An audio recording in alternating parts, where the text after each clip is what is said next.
On this edition of the program, we cast our eyes away from the homeland and look to three different foreign areas for which the United States was, is, and will be meddling: Greenland, Venezuela, and Iran, plus a little side dish of Fed Chairman Powell drama. Subpoena issued, possible indictment, Republicans mad. It's all coming up. The following is brought to you by Just Another Pilot.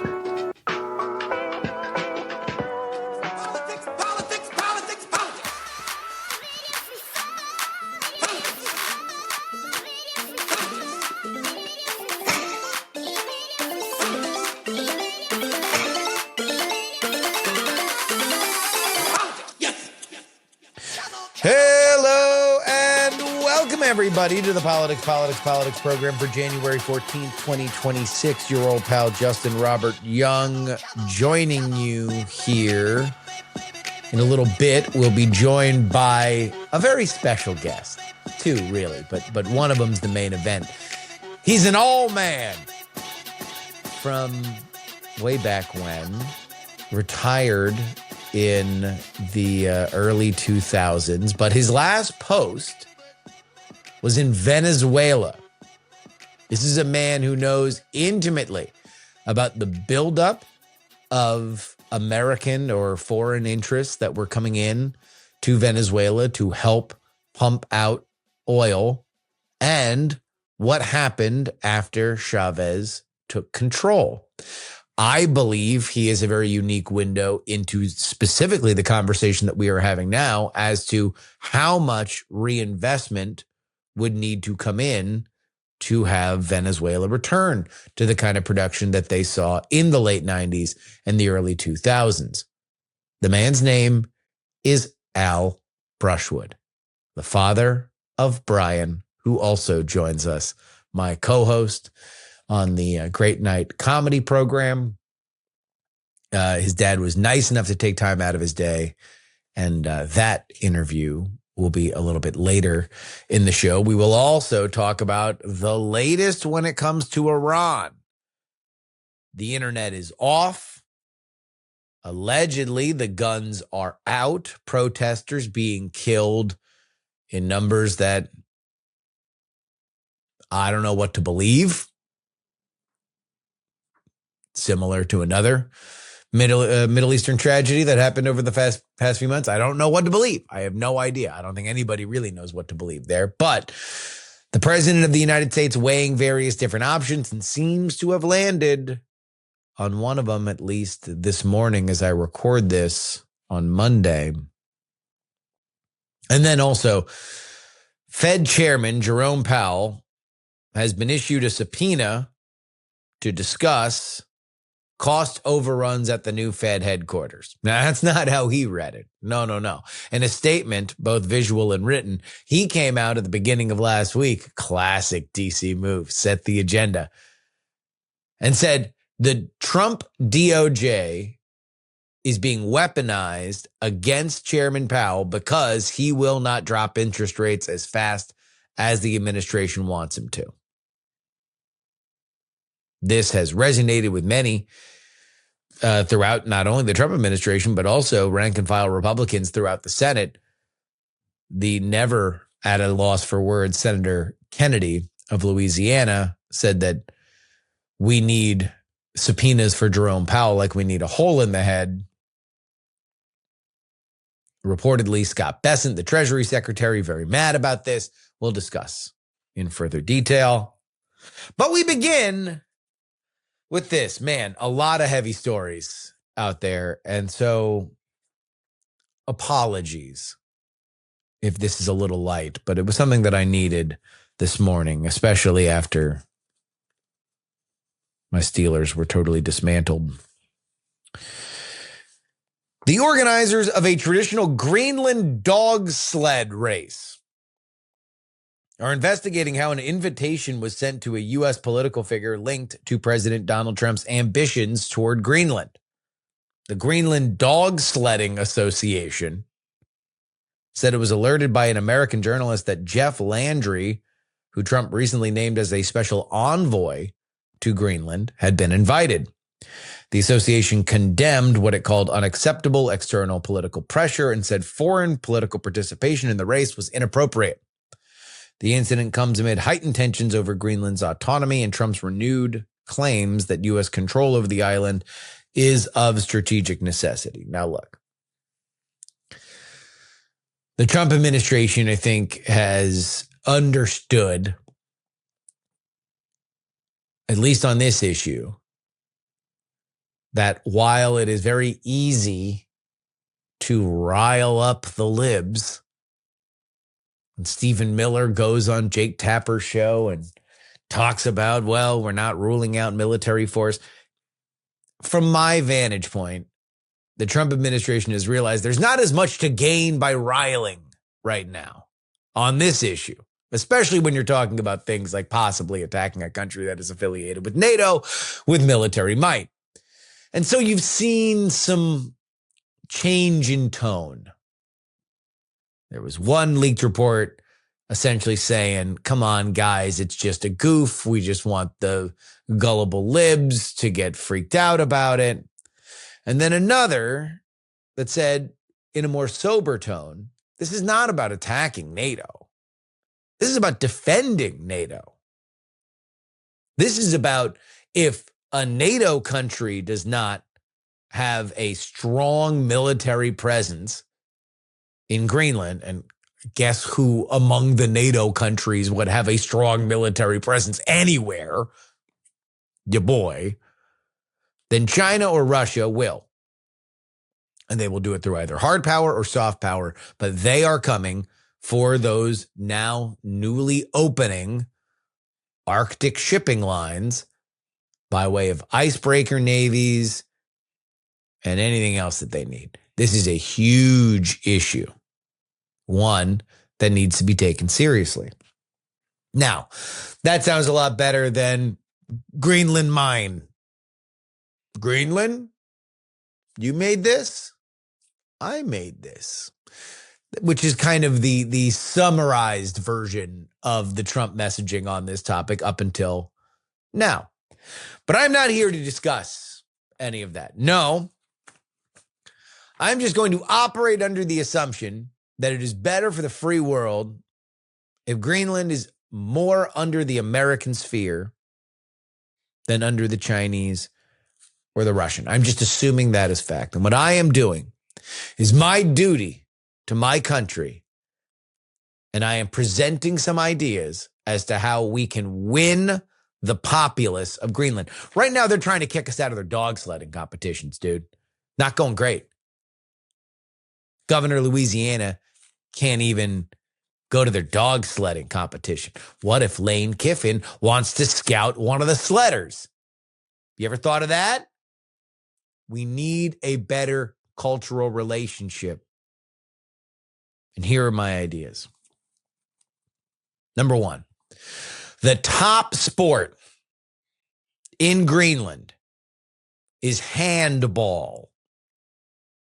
What is handball? It's not basketball.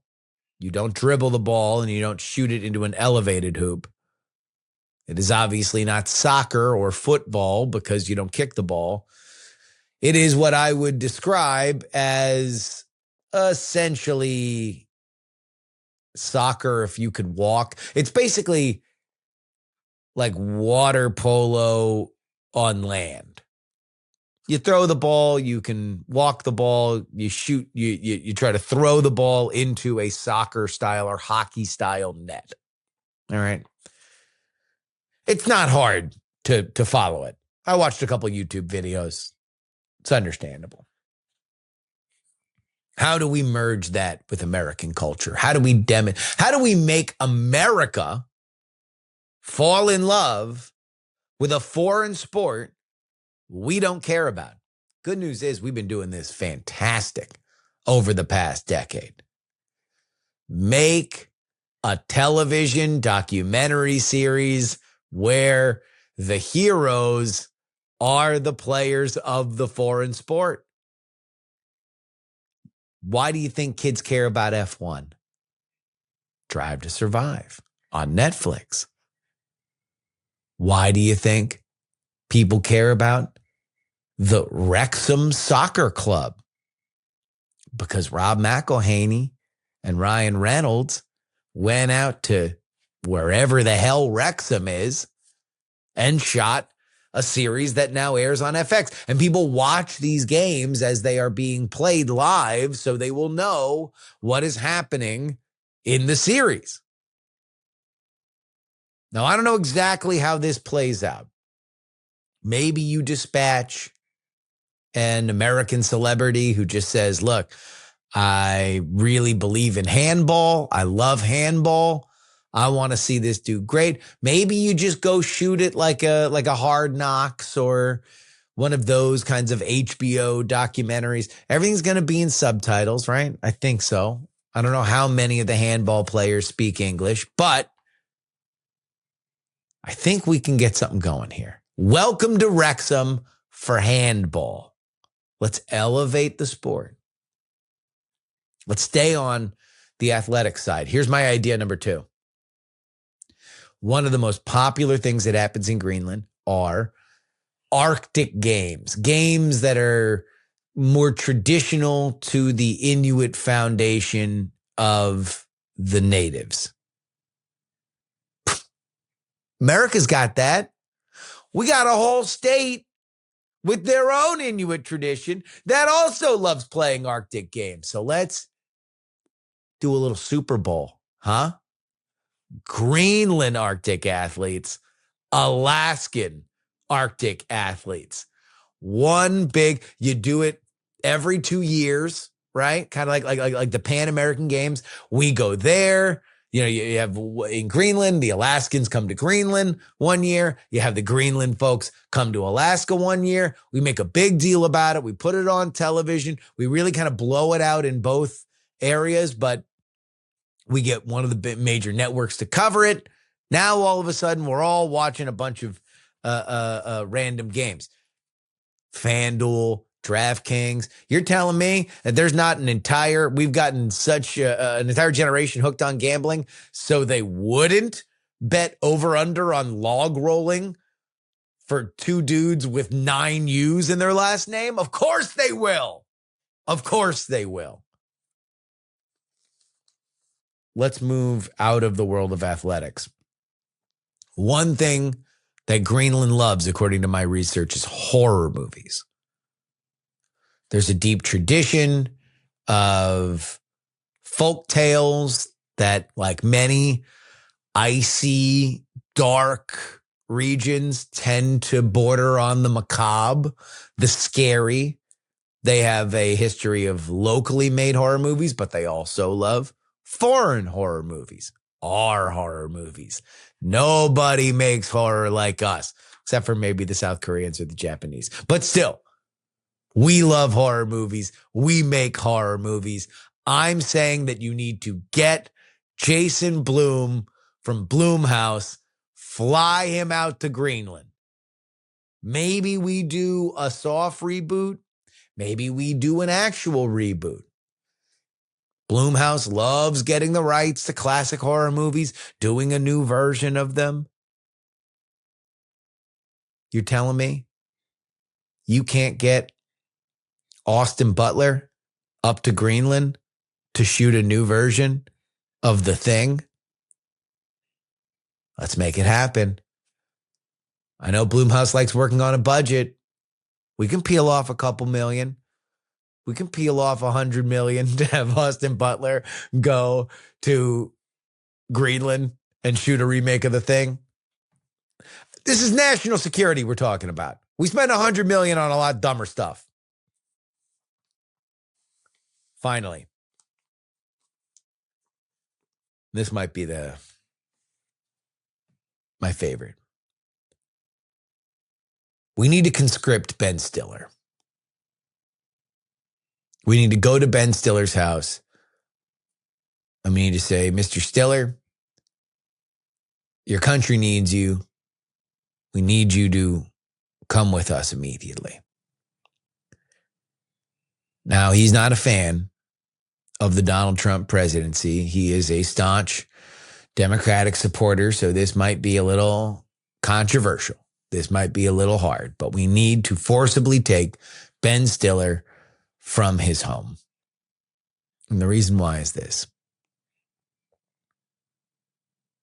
In his 2013 film, The Secret Life of Walter Mitty, the main character played by Ben Stiller, Walter Mitty, through some version, I don't know. I think he like travels through National Geographic pages. I'm going to be honest. I've never seen The Secret Life of Walter Mitty, but he ends up in Greenland. And you want to know who loves that movie? Greenland. They're huge fans of 2013's The Secret Life of Walter Mitty. So we're not going to take Ben Stiller far, right? In fact, the conscription thing, like it's more of a show. Like you're going to have to do this, Ben, but you can still go sleep in your bed. We're just going to take you to your office in LA. And we're just going to say you got to sit down with the writers of The Secret Life of Walter Mitty, and we got to do a sequel. Except in this version, 50% of the movie is shot in Greenland. And you imagine, like, you know how people in New York City take pictures and video when there's a Spider-Man movie shooting there and they're seeing Tom Holland and all that?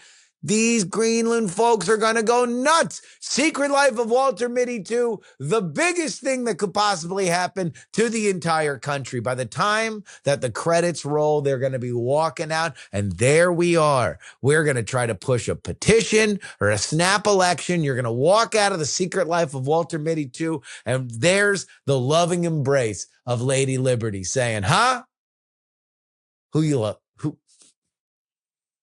Who loves you, Greenie? Who loves you? We do. Our update and then Al Brushwood.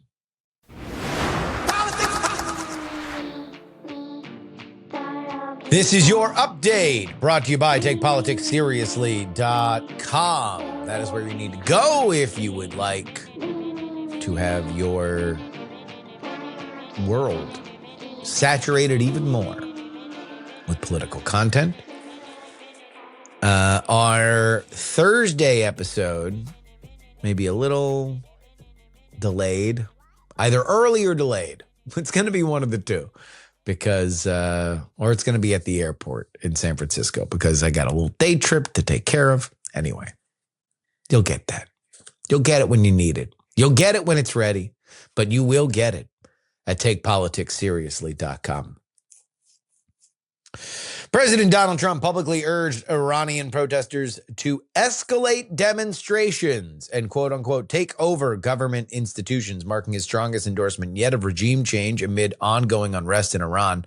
Posting on Truth Social, Trump encouraged protesters to keep records of abuses, promised consequences for perpetrators, and claimed, quote, help is on the way, without specifying what help that might be. The remarks come as the administration weighs possible military action, though some advisors doubt strikes would weaken the regime.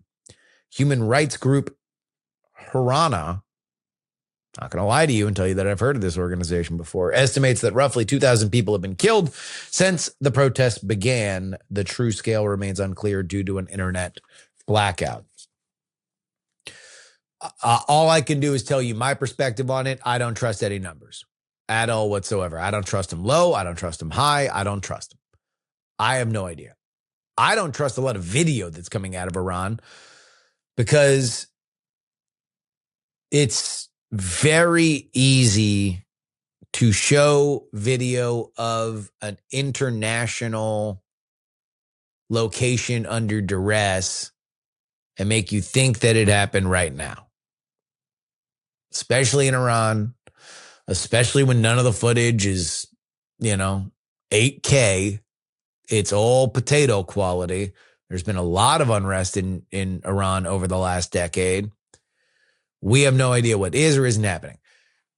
It does appear, because the internet has been turned off in Iran, that now is usually the time, historically, when there is a regime crackdown. So it would not surprise me. I would expect that there would be some deaths of protesters as the uprising becomes bigger and bigger. But I don't know the numbers. So we're beginning to understand a little bit of Trump 2.0's playbook when it comes to foreign intervention. And let's say, charitably, it involves actively deceiving the press. Before we hit the nuclear facilities in Iran last year, reports, oh, Netanyahu and Trump, they're not on the same page. Netanyahu's begging for it. Trump says no, blah, blah, blah, blah, blah. Next thing you know, finger snap, Donald Trump told us that we bombed 2 nuclear facilities in Iran. The postmortem, yeah, none of that was real. That was literally just to throw everybody off. Because the foreign adversaries are reading the American press, assuming that the Trump administration leaks like a sieve. Same thing with Venezuela. We don't know what we're going to do. We're leaning not to doing something. It might be boots on the ground. It might not be boots on the ground. Nicolas Maduro, welcome to New York. It's been waiting for you.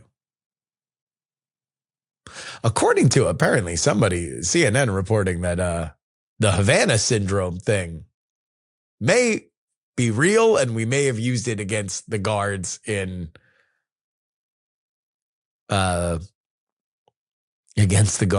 Venezuela. We'll dig into that possibly sometime in the future. So if we know that action is usually presaged by, let's say, charitably a smokescreen, then what are we to make of reports that J.D. Vance and various different factions within the Trump administration are lobbying Trump to not do a thing? Now Trump says he is going to do a thing. I don't know. We will find out together. Now, what we are unaware of is, what does that mean? Does it mean that Ali Khamenei is going to be on, the first El Al flight to Queens? Maybe. Does it mean that we are going to levy our own cyber weapons to allow for protesters to storm facilities? Does it mean that we will take out places that we know protesters suppressing forces are? I can't imagine that anything would be done without Israel. I will say that. I think Mossad has probably the best understanding of the lay of the land in Iran that anybody has. Possibly even including the regime. And that's pretty much my priors. So I don't know. We will see. It appears that this protest does continue to grow stronger. There seems to be more of an understanding that this could be the one. There's a lot of geopolitical factors here, though. China's a major factor here. Russia's a major factor here, although they seem to have been distancing themselves. Bashar al-Assad took the flight to Moscow. Nicolas Maduro did not. Does Ali Khamenei? Does Putin want him?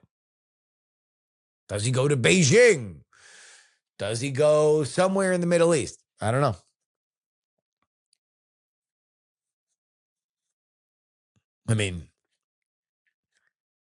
Wherever he goes, I would only imagine that Mossad would be interested in the location. Let's do some domestic news here before we return to discussing the international with Al Brushwood. U.S. Attorney Judge Janine, said the Justice Department's criminal probe into the Federal Reserve Chair Jerome Powell could have been avoided if the Fed had responded to repeated outreach. Pirro said her office contacted the Fed about cost overruns and Powell's congressional testimony, but was ignored, prompting subpoenas and a grand jury investigation.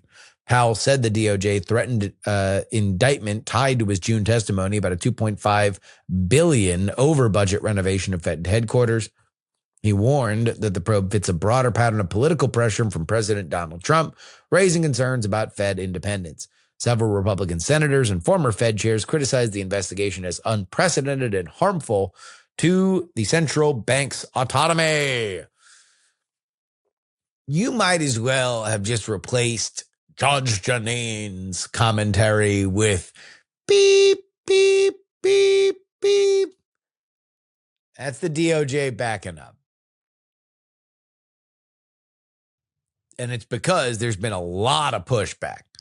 Scott Bessent might be one of the most trusted people in the administration. If you were to look at the secretaries that are involved in this kind of stuff, I don't think anybody's been more active, been more forceful, and been more effective at his job than Scott Bessent has at Treasury.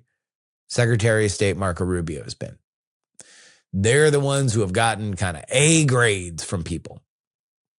And Scott Bessent, according to reports, was furious that the DOJ did this. He said it imperiled a lot. You know, they've got kind of an uneasy relationship with Jerome Powell. But if you are looking at Jerome Powell's final days, he can either make them very, very difficult or he can make them easier. You are not putting him into a situation where he's in any kind of mood to do anything that is not difficult for the administration.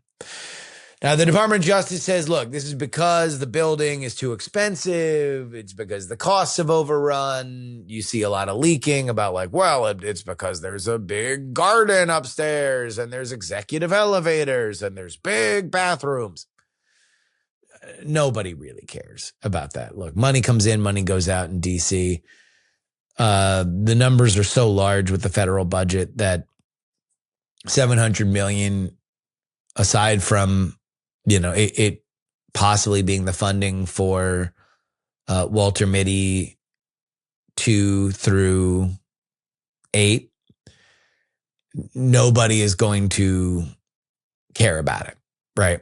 Like, that is what it is. They care far more about the idea that the Trump DOJ, which has taken swings at Letitia James, they have taken swings at Robert Comey, Comey, that now they are coming after Jerome Powell. Not a great look. Republican senators have pushed back. Even, you know, people that are very, very well versed and enmeshed in MAGA. David McCormick, Senator McCormick from Pennsylvania, says that he believes that the building is too expensive and that there has been an irresponsible relationship between that and the Fed chair, but this does not need to be criminal. So right now, there is only a subpoena to testify. Jerome Powell says he was threatened with an indictment. Janine Pirro said the only person who used the I word was Jerome Powell.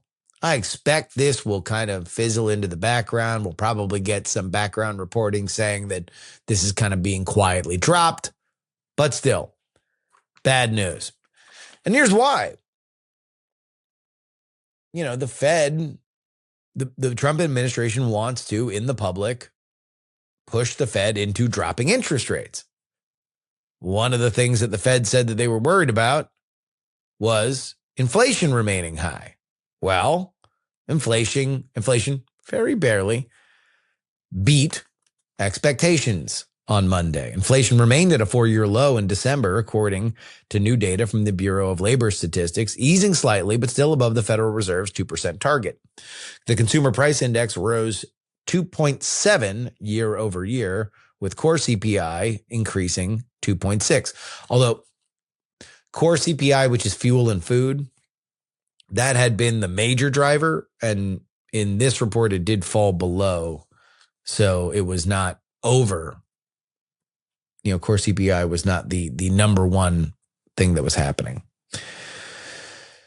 The report comes, or at least it was similar to it, not over, right? You can't have core CPI be higher than regular CPI. It was in a more measured relationship as opposed to everything else also increasing. And so core CPI was the main driver of it, which obviously it's fuel and food, right? Some economists have cautioned that recent figures may understate inflation due to data gaps from last fall's government shutdown. Grocery prices rose sharply in December, though declines in used car prices and stable new car prices offset some pressure. Fed officials remain divided after recent rate cuts, but it's not bad news for the administration. And if you were not personally antagonizing the head of the Fed,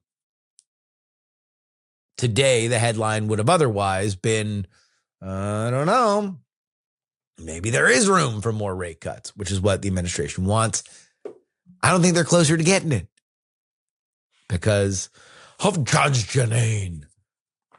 Maybe all of Fox News shouldn't be running the Justice Department. Interesting concept. That's your update. TakePoliticsSeriously.com, where you need to go if you want to get 2 bonus episodes each and every week. And now, Mr. Al Brushwood.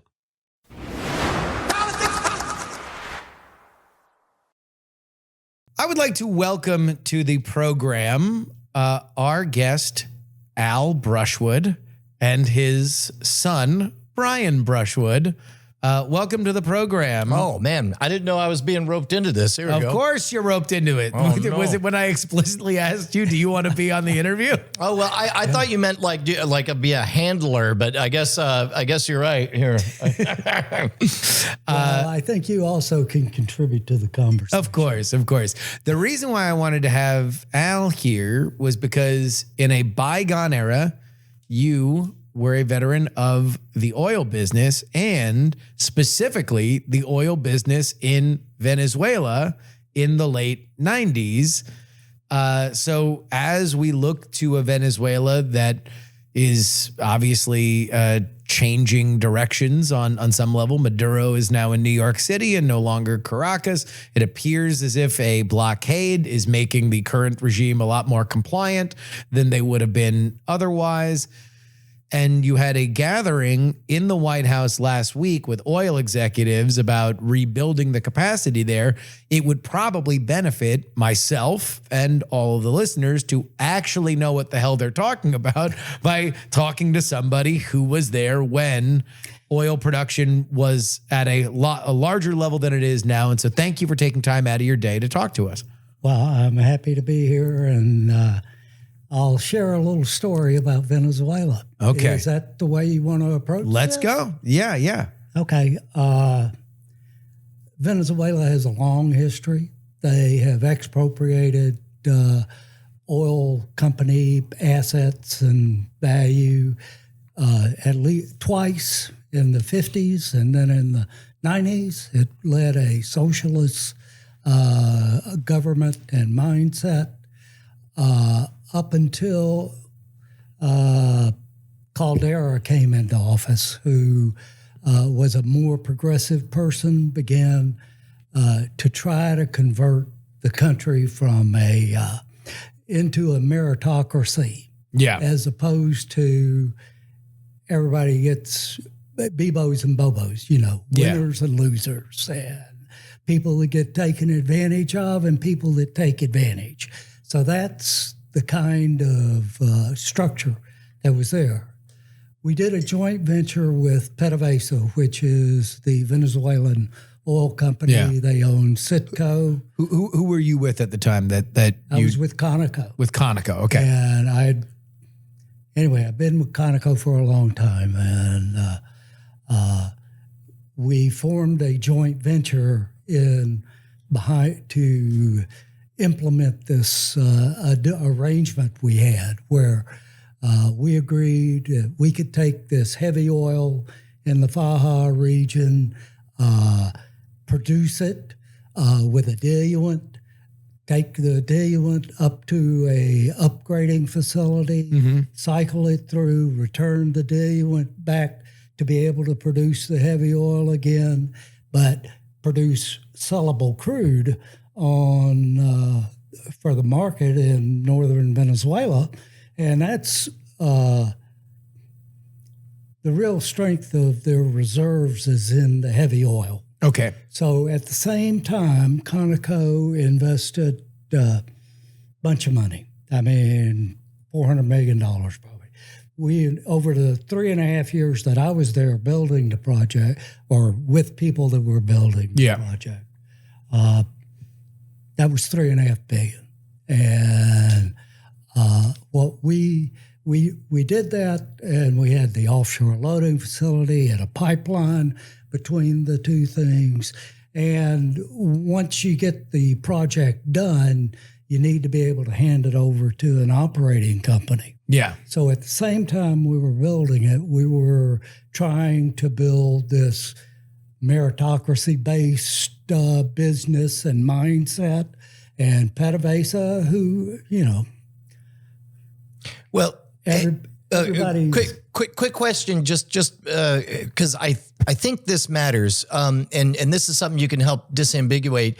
The type of oil that they have in Venezuela is different than the type of oil that we get from, say, Saudi Arabia, right? Well, it's heavier, and which means that it's gooier.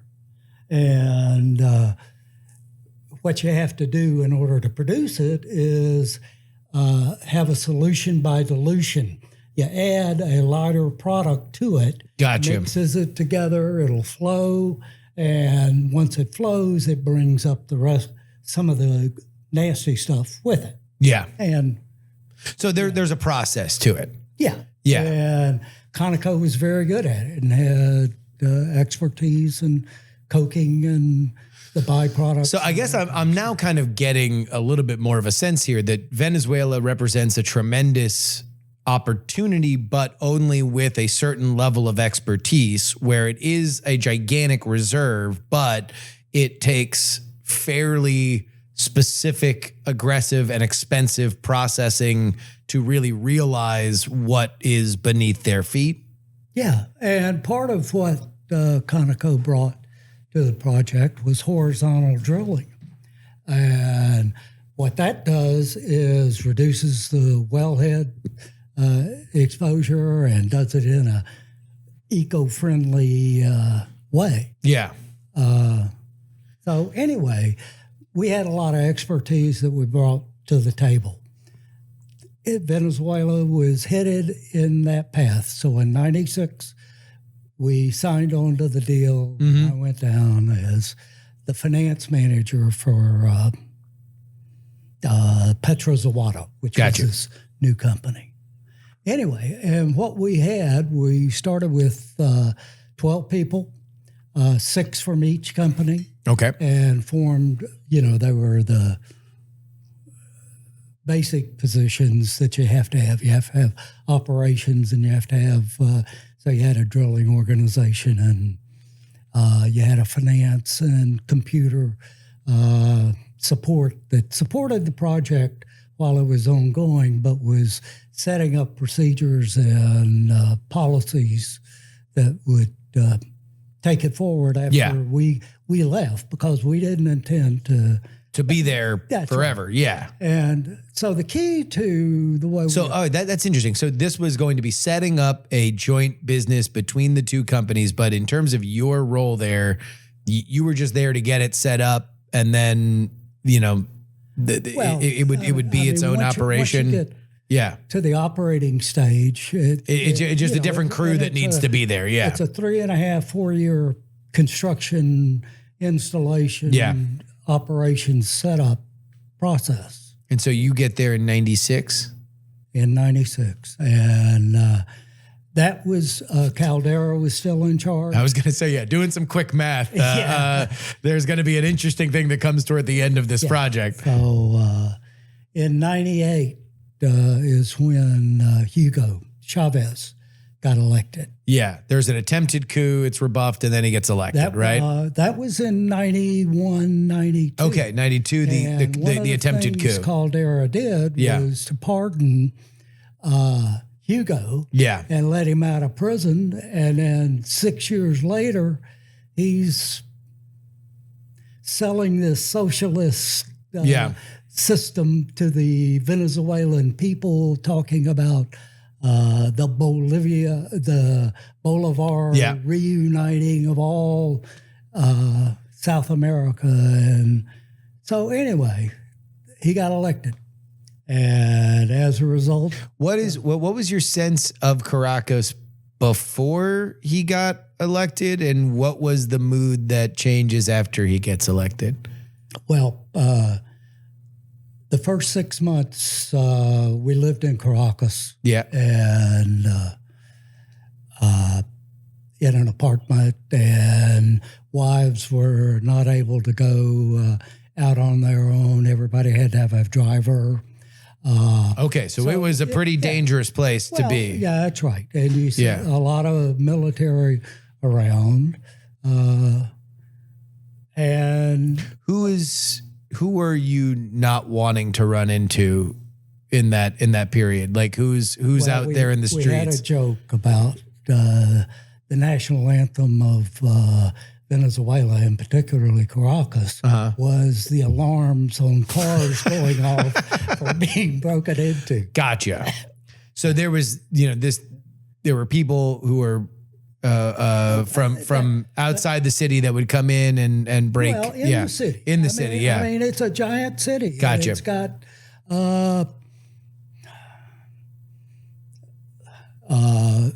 10 houses and gotcha.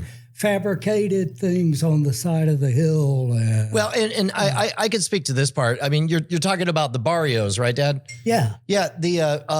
It is a strange thing to be in an apartment in a metropolitan upscale area and look out at what from a distance appears to be gorgeous twinkling lights over these hills. But of course, all of that is the result of extraordinary poverty that is literally just largely, for my brief tourist experience, was viewed at a distance. And it sounds like as part of the company rule, there was not a lot of intermixing. It really appeared to be very stratified in the brief time I was there. So anybody that's there to make money is there to make money, especially if you're not from Venezuela. You are in a certain area of downtown and they want you with a driver the entire time. Otherwise, you can tell that this is a city that is, in the middle of something. Well, I mean, I'm not a big city dweller. Sure. So that's kind of like all cities. I was going to say, I mean, if you're just talking about people getting their cars broken into, it sounds like Oakland where I used to live. So, yeah. Anyway, about 6 months after we were in Caracas, we moved to Puerto La Cruz, which was closer to where the project was, the ends, and that's where we were setting up the company. And Puerto La Cruz, Hosa is the site that all of the upgrading facilities, because we weren't the only game in town. There were 3 other projects that were going on at the same time with basically the same technologies and that kind of thing. But there's a lot of oil, so I mean, right. it would be like other oil-rich areas throughout the world. Yeah. And in 96, 97, we put a financing package together. Okay. And it was a standalone credit of $2.5 billion or $1.5 billion. Anyway, it was the largest standalone non-recourse deal that had been put together ever. Yeah. And so it wasn't all Conoco's money. And we had put together a scheme that we would begin early production, be able to bring that crude up and export it while we were needing the money to build the project. Gotcha. And so in order to secure that, we had it going through a New York bank. All oil sales, et cetera, was transacted through New York first, and then the money was distributed back to PDVSA Gotcha. or whomever. So they would eat first because that was part of the financing to continue the construction That's to finish right. the So project. it was a safeguard for Conoco. And after Hugo came in, one of the provisions we had was that we would be exempt from paying this 20% tax, kind of like a VAT or what they have in Europe. Anyway, So initially it's like, wait, hold on, maybe this Hugo guy's doing. That's right. Maybe this is a good idea.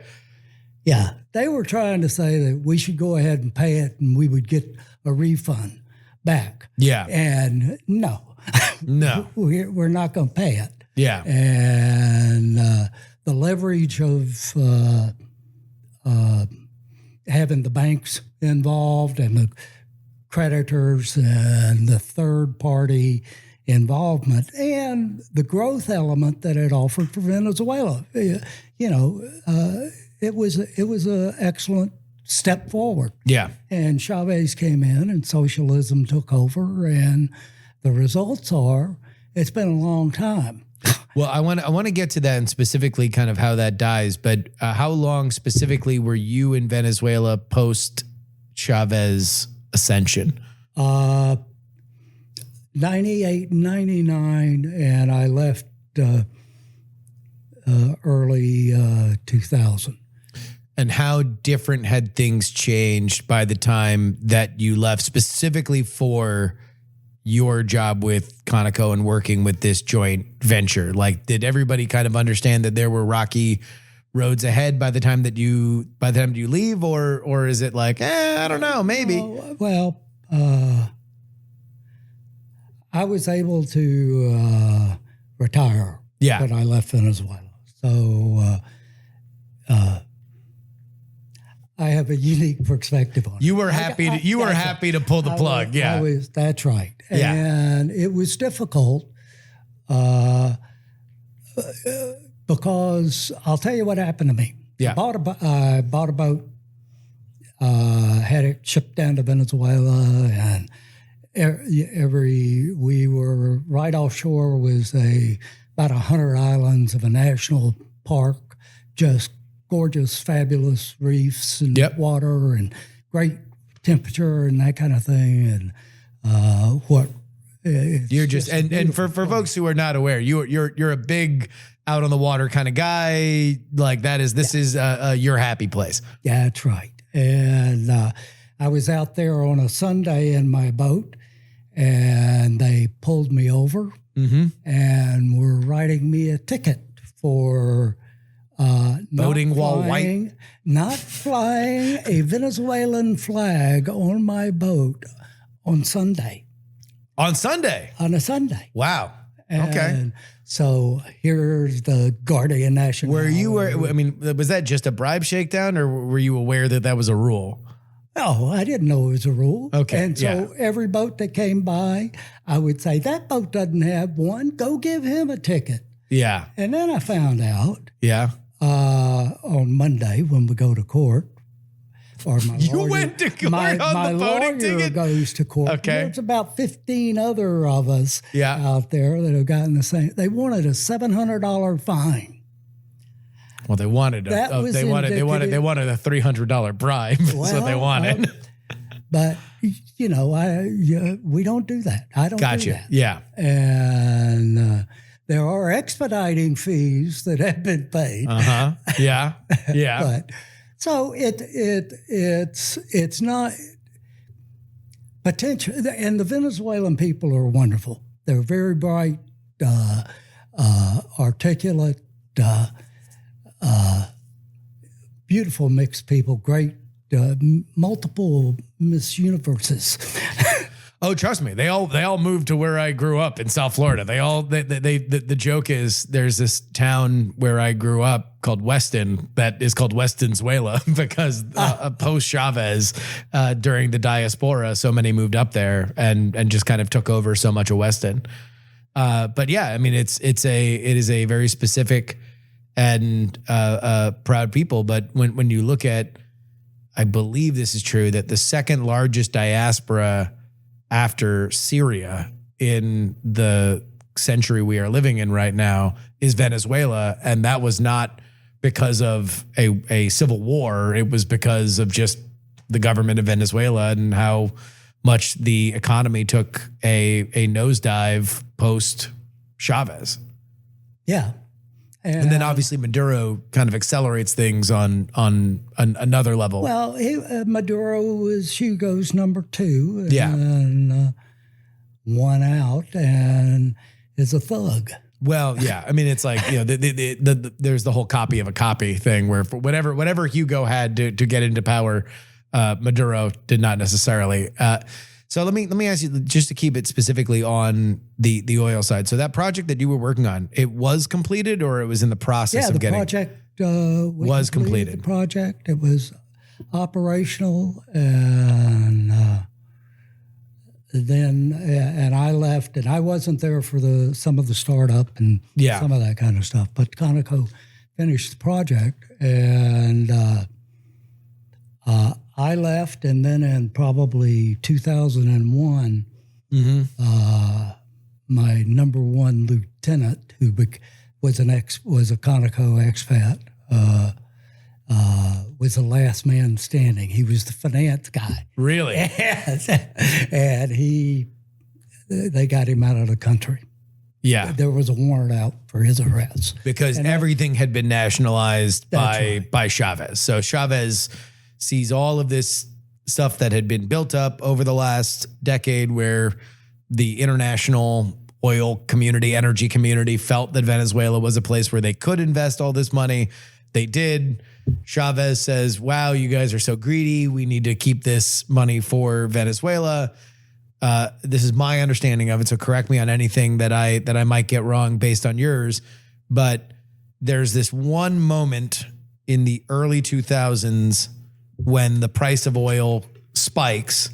And so there's a big windfall, but this equipment is, especially when you don't diversify it over several different private entities that are going to maintain it because they want their cut of it, to maintain all that equipment is a hefty sum. Chavez didn't want to do it. He puts it all back into Venezuela. And then if you look at, I think now, Venezuela exports 18 compared to what they have equipment for.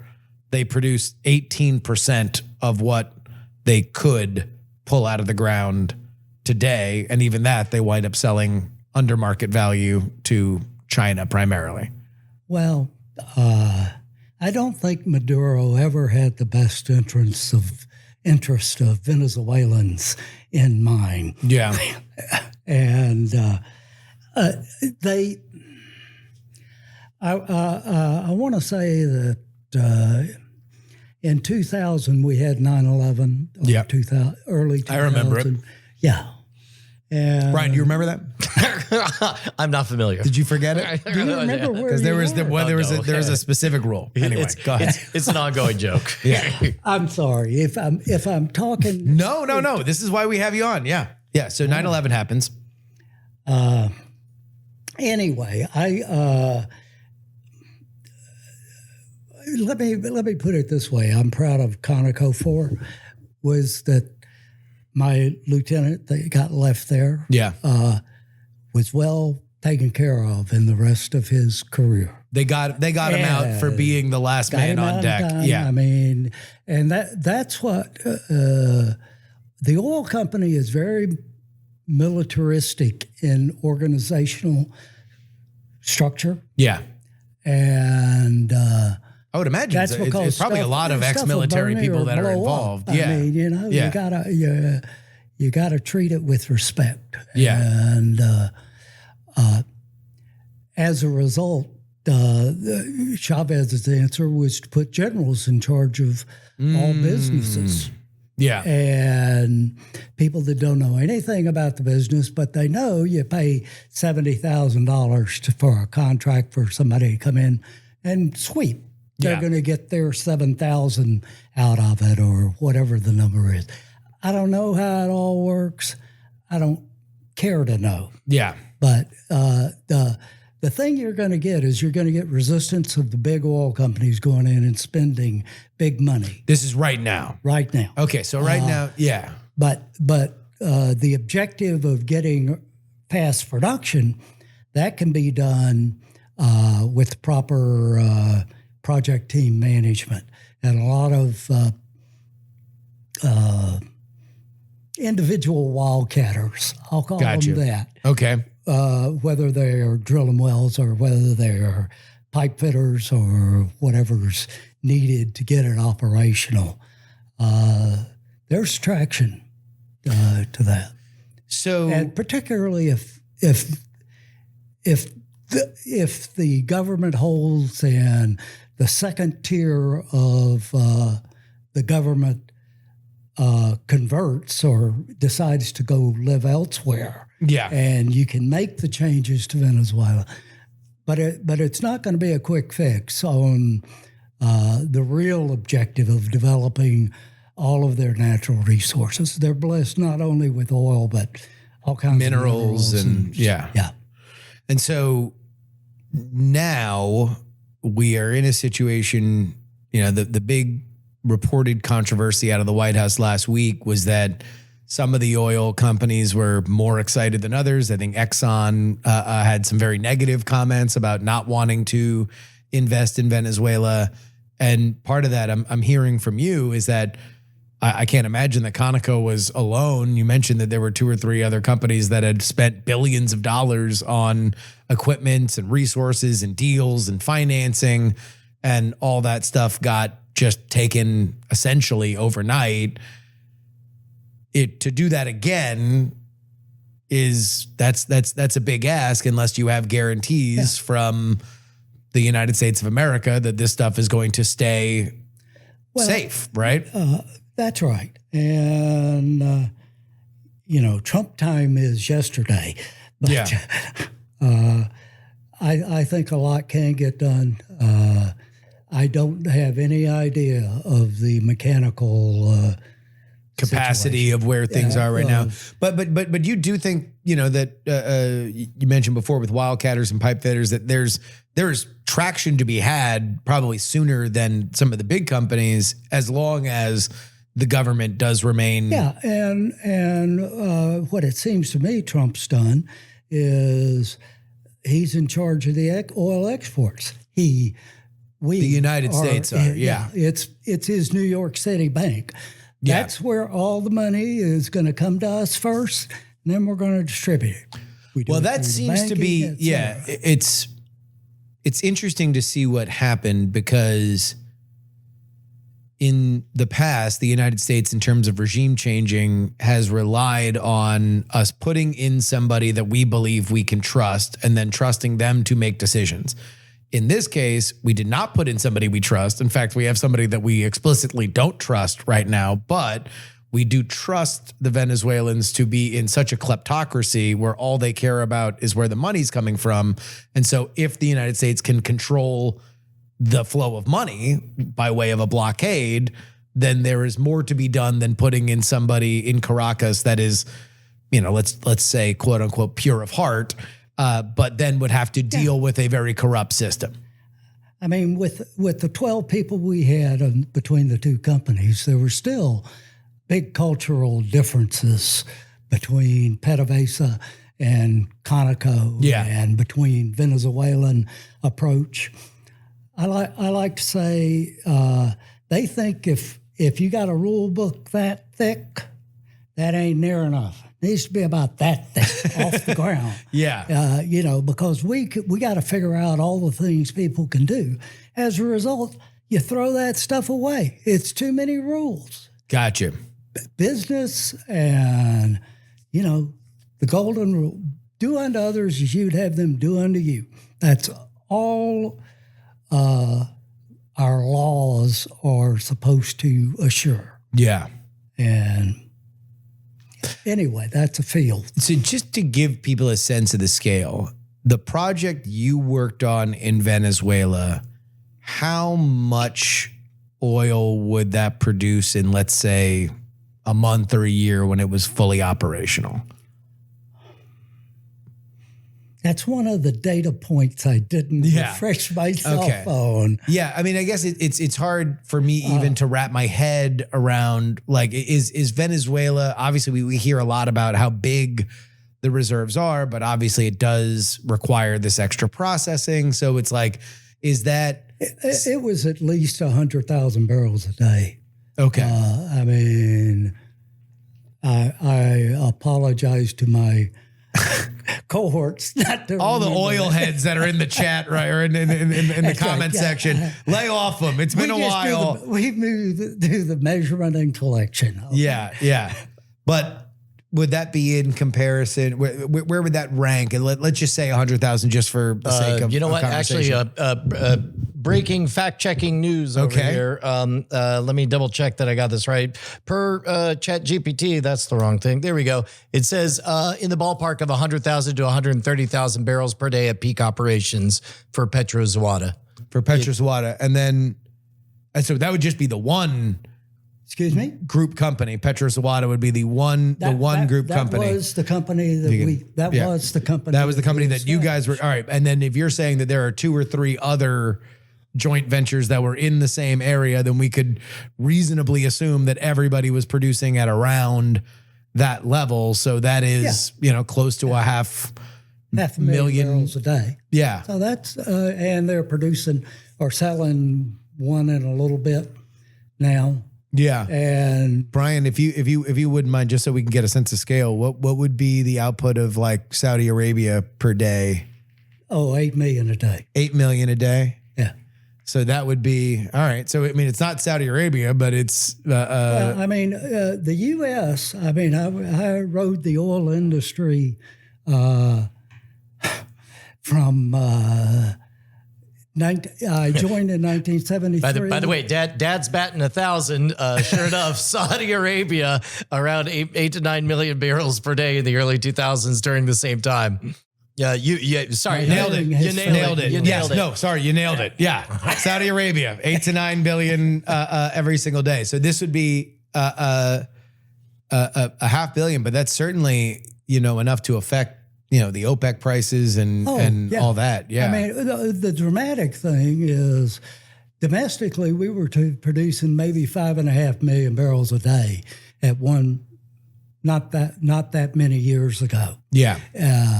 And then we had the technology breakthroughs with regard to horizontal drilling and fracking, and they created opportunities for money. But you had a significant amount of restriction on it in terms of government influence. We don't want hydrocarbons. We're not going to have lease sales. We're not going to do all this stuff. And quite frankly, for a long time, everybody wrote the U.S. off as all the big oil things had been found. But we found out that oil is where you've already found it. Yeah. And if you can increase the production, that's where you make the money. Yeah. And that's essentially, if they've got the pipeline facilities and I'm not going to speculate, but if they've got the pipeline and offshore loading, if those are operational, this is not quite the total rebuilding operation that you wouldn't have to build it from scratch. Right. Yeah. Well, you've moved a lot of dirt. Yeah. Yeah, because a lot of these things have probably not been in full and complete operation in a very, very long time, and you haven't had a lot of people that knew what the hell they were doing operating them because, like you said, Chavez runs them off, and then Maduro is even dumber, and, nobody is really, I guess there was like a brief moment in what is now late Maduro, where they allowed one company back to. Well, they're basically a couple of big production regions. One is Maracaibo, and the other one is this Faja heavy oil development. Chevron has been a big operator for a long, long time in Venezuela, and they stayed. When they took over all the companies, what they did was they changed the compensation that you're going to get. Gotcha. And Chevron evidently decided to live with it. Yeah. And anyway, it's a beautiful country and beautiful people and a great diversity of people because you've got Europeans, you've got Italians, you've got Syrian, you've got Iranian. I mean, it's just a wonderful mix of people. One last question here, Al. Let's say you get a phone call. They're like, look, we're going back in. We need experience. We need people who know what's going on. We know you're retired, but we just need you for one last job. You got to go back to Caracas. Are you saying yes? I'm saying that they will tell me what I heard often in my career. Brushwood, what the F do you know? That's something I tell your son a lot. So, The legend lives on. the legend lives on. Al, thank you so much for joining us on the show.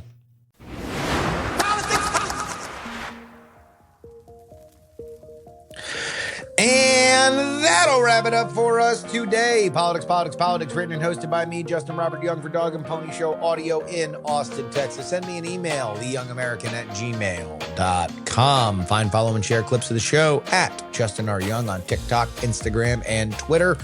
Every single frame of me available on YouTube. YouTube is where you go. Search for politics. Subscribe, like, and subscribe. Leave a comment. It's always good to hear from you guys. It's always good. If you would like to hit me off with a one-time donation, it is paypal.me/payjury. Venmo is Justin-Young-20. Cash App is PX3Cash. You can send me anything you'd like in the mail. Post Office Box 153184, Austin, Texas, 78715. You can always get our bonus content at TakePoliticsSeriously.com. Paying members get 2 bonus episodes each and every week. $12 is what you pay, or the cheapest way to do it is just do it for a year. Lock in through the midterms. I mean, if you locked in right now, not only would you get through the midterms, but we'd be in candidate announcement territory already. 2028 candidate announcement territory. Oh, baby. Oh, baby. Oh, man. But if you would like your name read on the show, the only place to do it is our foundational tier, including Sonny Black, L3PO, Peepaw, Scott, Middle-Aged Mike, Tom, Nick, Sarah Jeannie, Jeremy, Pro Idiot, Chiller Tomatoes, Neil, Casey, Oh Yeah, It's Adam, AB Puppy, Dr. Whiskey, Fat Tony's PJs from New York, Will, The Borge, B, Michael, Matt, DP4 Bongo, Andrew, Edwin, Sam, Andrew, Phil, Edison, Paul, Gloria, A Dog Named Checkers, Jerry, Trucker, John, Berkeley, Steven, and Zombie Doc. You want your name read in the show. One place to do it. TakePoliticsSeriously.com. And that is it for today. We'll be back on the show on Friday. Have a good week. Till next time, is your old pal Justin Robert Young saying, some shows talk about politics, others talk about politics, still more discuss politics, and yet, this is the only show that dares discuss.